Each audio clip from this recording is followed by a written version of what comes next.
Hi everyone, this is Stephen, Shortcut Records, list coming out tonight, and so I thought I'd give you a preview of the classic rock list, which is one that I'm very excited about. I think there might be some presents that you might be able to pick yourselves for Christmas. Like, buy yourself your own Christmas present and tell your loved one you're getting this from me. I think there's some that will fit the bill for that type of agenda, starting with this. This is the Japanese first press of Hendrix's Electric Ladyland. It's the hard cardboard glossy cover. On the back, you've got the Japanese description of the band, and you probably can't see it, it's got pricing down here. But what is extraordinary, other than the sound quality, which is genuinely brilliant, is that there's a book inside, and the centerfold is this. Now, subsequent to this pressing, further pressings in the 70s in Japan had the centerfold on the outside sleeve, and they're considered in some circles more desirable than the first press, but they're wrong, because the first press sounds mind-bogglingly good. This is not cheap, of course it's not, but I really think someone can find themselves with a pretty special Christmas present. If you're a Hendrix fan, you won't do better than that. What about this? This is the Japanese first press of the Clash's debut album. It's got the US track listing, which includes some singles that aren't on the UK version. Beautiful cover. It's immaculate condition.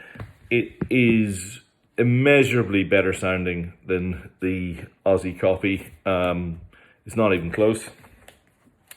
All right, how about this? Strange Days, The Doors on the Elektra label. Again, another near mint. I'm pretty sure this is the first press. I'll have to double check when I finalize the list. On the Elektra label, pristine copy of Strange Days. Now, in any given list, if you put Electric Ladyland up there, then that inevitably means it's the best record on the list. White Light, White Heat by the Velvet Underground. I have now collected up all of Velvet Underground's records on Japanese pressings because they sound bloody great. I can't put it any other way.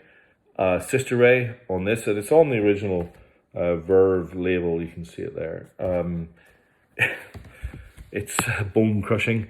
And you know, the Velvet Underground third album, if I had to, I'd probably pick it as my favorite album ever. And the Japanese pressings of it are stellar. What about this? The Japanese first pressing of the Pros and Cons of Hitchhiking by Roger Waters. Now, you can pretty see it's still in the shrink wrap. It's in pristine condition. It's beautiful. You won't get better. Now, I was just discussing this with a friend of the club, Ivan. This is the Japanese first pressing of Dire Straits' Alchemy. Hard cardboard gatefold. Interestingly, this cover was painted by an Australian artist called Brett Whiteley, and you can find the double wall mural in his gallery. It's part of Uni New South Wales and Surrey Hills. And what's interesting is that let's say he had to tweak the Dire Straits version from the original, which you can go see. He removes, let's call them, some protruding body parts from the image so that it could be printed for mass appeal. Let's just say the original is a little bit more provocative. Right. What about this? The Japanese first press of Technical Ecstasy with Obi or Black Sabbath. The last of the classic 70s Ozzy Osbourne run by the Sabbath. Now we get into a few idiosyncrasies, just records that I love, that I think deserve a little bit more love and attention. This one is White Label Promo. You may hear me say that, but White Label Promo is what it says on the tin. You can see it's a white label, and it's got and it says promo. And promo is that those three little Japanese symbols there mean promo, not for sale. And so they're fun things to have. First off the press, they sound lovely. In this case, it's the White Label Promo from a record by one of my favorite bands called The Pretty Things. And this album is called Silk Torpedo. And can you just take in that sleeve? It is. In fact, it doubles out hard cardboard gatefold again to this image of the warship with the Silk Torpedo. Look at that. And the record itself is like a 70s psych pop. I love them. I think they're great. But you can see on the sleeve it says sample. So it's all part of what they did to publicize these records in the 70s. I think this one's early 70s. It's a magical record, really. What about this? Image Publique SA by Public Image Limited.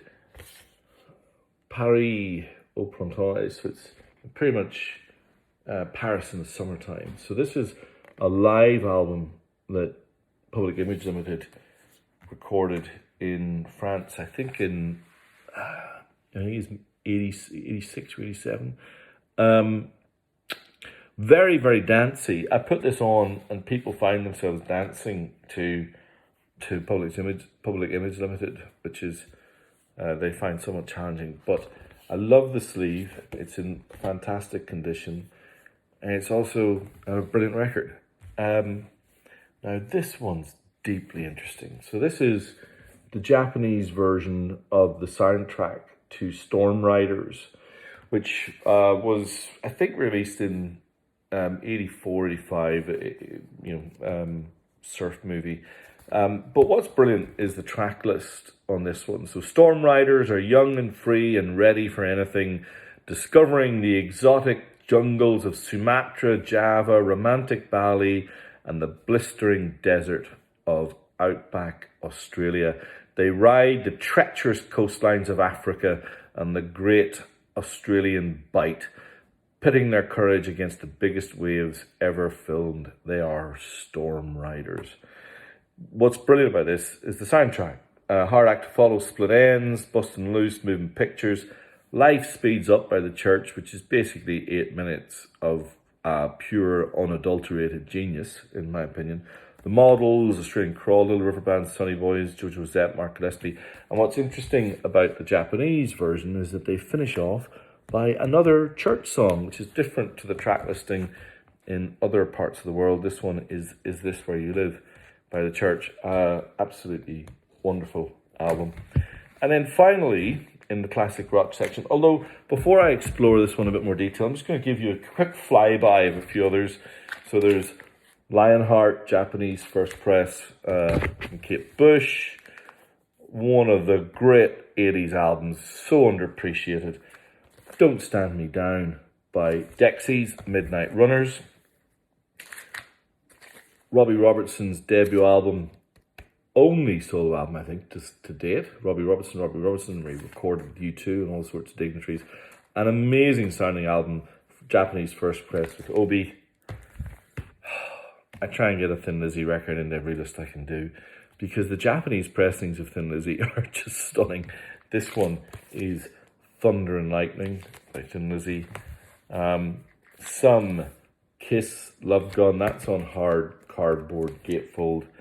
And then finally, a guilty pleasure of mine. Well, actually, maybe not so guilty, because these records are absolutely brilliant. The Pleasure Principle by Gary Newman. I can't remember, is this the one that has cars on it? I think, yeah, it's cars. And Cars is wonderful. They tuck it away toward the end side too, which I always think is a bit obtuse. But except for the fact that there's some great songs all the way through, so maybe they get away with it. Now, finally, I want to talk to you about this album, In Through the Outdoor by Led Zeppelin. So all sorts of weird and wonderful quirks around this record. If you have this record already, and you don't have a Japanese version, the Japanese version is very bassy, it's a beautiful pressing. It's just, it's quality. You can't go wrong. But if you look, you can't see it here, but if you look close to there, there's a letter D, because there were multiple variations of this cover, and depending what letter is on your spine determines which cover photograph you got. If you remember, the original album came in effectively a brown cardboard bag, and so those little idiosyncrasies were hidden. But it doesn't stop there, because inside you will find this is the inner, and it's got an image of various, the detritus of a big night out on one side, and on the other side, kind of like a slightly less scummy version, but still pretty knackered. Now, one thing you have to be careful of is getting this wet, because if you do, colours will start to appear, and you will find yourself with a rather more colourful image than what you've got right here. Now, whoever buys this record can explore for themselves what that turns into. So, always worth watching out for that little added bonus when you're buying Japanese Led Zeppelin. That's tonight's classic rock list. Really looking forward to seeing if anyone has any interest in any of those records. As you can probably tell, I love just about all of them, and I've been saving these up for this classic rock list, and I hope you like it. Thanks, everyone.